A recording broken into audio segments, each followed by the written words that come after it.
si Congressman Emil Ong, at saka si Mayor Guillamak, at lahat ng opisyal at mamamayan dito sa Silvino Lobos. Siguro ako pa lang ang presidente nakapunta dito, di ba? Pero matagal na naririnig ko itong bayan ng Silvino Lobos. At itong araw na ito, isang dahilan kung bakit nagpunta kami rito kasama si Secretary Jing Lapus para magsimula ng isang importanteng programa ng ating pamahalaan. Ang tawag dito ay malusog na simula or healthy start. Ito ay isang puhunan natin para sa ating mga batang maliliit. Healthy start dahil gusto natin na ang bawat mamamayan sa mahihirap na probinsya ay magkaroon ng magandang pagsimula sa kanyang buhay.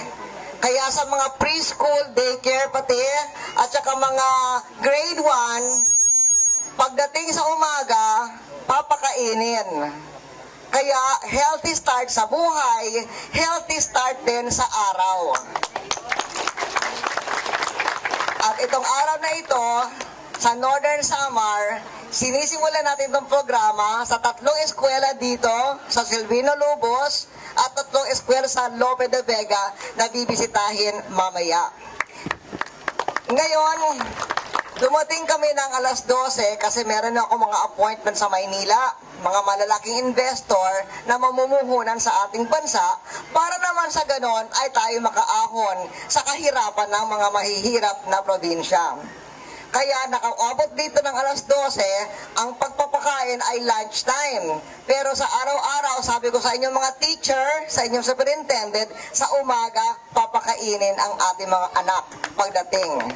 So sa inyong lahat, sana makatulong itong maganda o malusog na simula sa buhay na inyong mga maliliit na bata. Sana makatulong ang malusog na simula sa kanilang araw ng pagkaaral. Once again, sa inyong lahat, thank you very much.